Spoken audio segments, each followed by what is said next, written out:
Hello people, అందరూ ఎలా ఉన్నారు? యాక్చువల్లీ చాలా డేస్ అయింది కదా నేను లాంగ్ వీడియో చేయక. నేను నార్మల్గా ఇలా చదువుకుంటూ ఉంటుంటే చాలామంది ఇన్స్టాగ్రామ్లో మెసేజ్ చేస్తున్నారు.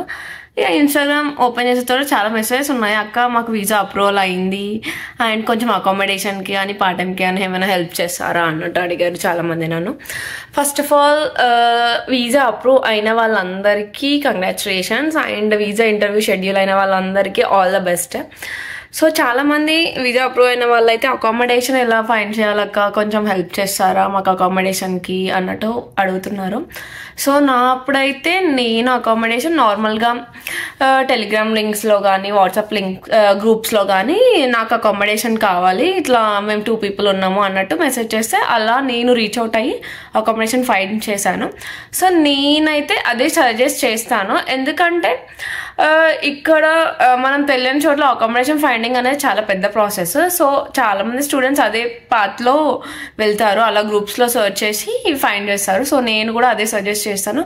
ఈవెన్ నాకు తెలిసిన అంటే నన్ను అడిగిన వాళ్ళకైతే నాకు ఏదైనా అకామిడేషన్ తెలిస్తే తప్పకుండా హెల్ప్ చేస్తానని చెప్పాను. బట్ డెఫినెట్గా హెల్ప్ చేస్తాను. నాకు తెలిసిన ఫ్రెండ్స్లో ఎవరి దగ్గరైనా అకామిడేషన్ ఉంటే మాత్రం తప్పకుండా చెప్తాను. అండ్ కొందరు ఇమిగ్రేషన్ గురించి కూడా అడిగారు, చికాగో ఇమిగ్రేషన్ టఫ్ అంట కదా అని. చికాగో ఇమిగ్రేషన్ అయితే టఫ్, బట్ మీరైతే డాక్యుమెంట్స్ అన్నీ కరెక్ట్గా పెట్టుకోనండి. అండ్ ఇల్లీగల్ చాట్స్ ఏమైనా ఉన్నా కూడా మొత్తం క్లియర్ చేయండి. అండ్ అది కాకుండా క్లాస్ రిజిస్ట్రేషన్స్ రిలేటెడ్ కూడా ఏమైనా హెల్ప్ చేస్తారా, అండ్ ఎన్ని క్లాసెస్ రిజిస్టర్ కావాలి అని కూడా అడిగారు. మీ క్లాస్ రిజిస్ట్రేషన్ లింక్స్ వచ్చాక నాకు చెప్పండి, మీరు ట్రై చేయండి రిజిస్ట్రేషన్కి. ఇఫ్ మీకు ఏమైనా హెల్ప్ కావాలన్నా కూడా నేను చేస్తాను. బట్ బేసిక్గా అయితే అంటే మినిమం ఒక సెమిస్టర్లో ఒక 3 subjects తీసుకోవాలి. అందులో 2 ఆఫ్లైన్ ఉండాలి, 1 ఆన్లైన్ ఉండాలి. సో పక్కా 2 subjects ఆఫ్లైన్ ఉండేటట్టు చూసుకోండి మీరు క్లాస్ రిజిస్ట్రేషన్ టైంలో. అండ్ చికాగో వచ్చే వాళ్ళకైతే అబుదాబిలో ఇమిగ్రేషన్ జరగట్లేదు. సో మీరు ఇతిహాద్ ఎయిర్వేస్లో వచ్చినా కూడా చికాగోలోనే జరుగుతుంది ఇమిగ్రేషన్.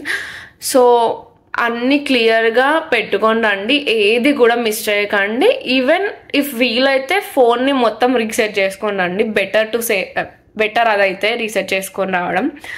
అండ్ నేను అకామిడేషన్ గ్రూప్ లింక్స్ కూడా మీకు కింద ఇస్తాను, మీరు ఫైండ్ చేయొచ్చు. ఆ లింక్స్లో జాయిన్ కాండి. వాట్సాప్ లింక్ కానీ టెలిగ్రామ్ లింక్స్ కానీ అన్ని లింక్స్ నేను కింద ఇస్తాను.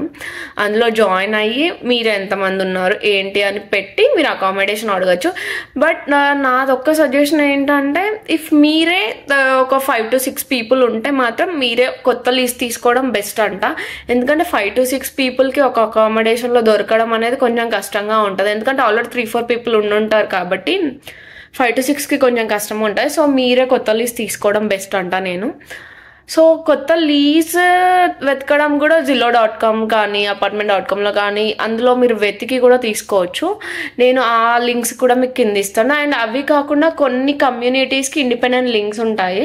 సో నాకు తెలిసిన కమ్యూనిటీస్ లింక్స్ కూడా నేను కింద ఇస్తాను, మీరు అందులో చూసి కూడా కాంటాక్ట్ అయ్యి కూడా ట్రై చేయొచ్చు లీజ్కి. అండ్ బేసిక్గా యూఎస్ వచ్చే వాళ్ళకైతే క్యాష్ మాత్రం ఎక్కువ క్యారీ చేయకండి. ఒక మినిమం ఒక 500 or 600 అలా పెట్టుకోనండి, మరీ ఎక్కువ అమౌంట్ కూడా క్యారీ చేయకండి. అండ్ నన్ను ఇన్స్టాగ్రామ్లో ఒకరు డిపాజిట్ గురించి కూడా అడిగారు. యాక్చువల్లీ లివిస్ యూనివర్సిటీకి డిపాజిట్ అనేది మ్యాండేటరీ అని నేను చెప్పాను. మ్యాండేటరీ అయితే కాదు, బట్ బెటర్ ఇమిగ్రేషన్ దగ్గర వాళ్ళు అడుగుతారు అనమాట, మీరు ఫీ ఏమైనా పే చేశారా అన్నట్టు, రిసిప్ట్ చూపించమన్నట్టు. సో దానికోసమని నేను ఇండియాలో ఉన్నప్పుడే పే చేసి రమ్మని సజెస్ట్ చేస్తాను. అప్పుడైతే నేను ఇండియాలో ఉన్నప్పుడే $2,500 హెచ్డిఎఫ్సి బ్యాంక్ ద్వారా యూనివర్సిటీకి పే చేపించి వచ్చాను. సో రిసిప్ట్స్ అయితే ప్రతిదీ క్యారీ చేయండి, మీరు ఫీ పే చేసిన రిసిప్ట్ కానీ, బికాస్ ఇమిగ్రేషన్ దగ్గర అడిగే ఛాన్స్ ఉంటుంది. ఒక్కొక్కసారి అడగకపోవచ్చు. కొంతమంది అయితే ఇక్కడికి వచ్చాక పే చేసిన వాళ్ళు కూడా ఉన్నారు. బట్ నేనైతే ఇమిగ్రేషన్ దగ్గర ఎలాంటి ఇష్యూ రాకుండా ఉండడం కోసమని పే చేసి రమ్మని చెప్తున్నాను. బట్ 2,500 డిపాజిట్ మ్యాండేటరీ అయితే కాదు, బట్ బెటర్ ఇమిగ్రేషన్ దగ్గర ఎలాంటి ఇష్యూ రాకుండా ఉండడం కోసం అయితే పే చేసి రమ్మని అయితే సజెస్ట్ చేస్తాను నేను. అండ్ ఇవి కాకుండా ఇంకేం డౌట్స్ ఉన్నా మీకు కింద కామెంట్ చేయండి. అండ్ మీకు ఏ హెల్ప్ కావాలన్నా నా ఇన్స్టాగ్రామ్లో నాకు మెసేజ్ చేయండి, నేను తప్పకుండా హెల్ప్ చేస్తాను. నాకు తెలిసినంత మట్టుకైతే నేను హెల్ప్ చేయగలను డెఫినెట్గా. And that's it. Thanks for watching my videos. Bye.